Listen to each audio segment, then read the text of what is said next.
I think your stats said if you were going to do an Italian job on this place, you'd need 4,000 minutes. That's right, yeah. It's incredible to look at, but it doesn't do anything.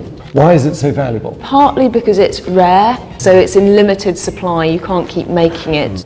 The gold here is a store of value. It is globally recognised, people want gold, so it creates a market in itself. It doesn't change value as much, for example, as currencies. This is a lot more durable than investing in chocolate or something like that.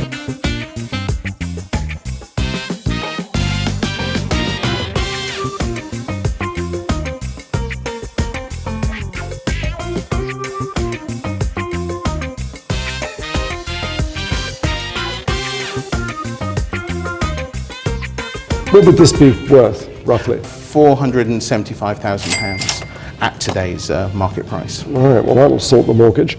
So most bars are in this, what we think of as a trapezoid form. So it makes it easier to handle.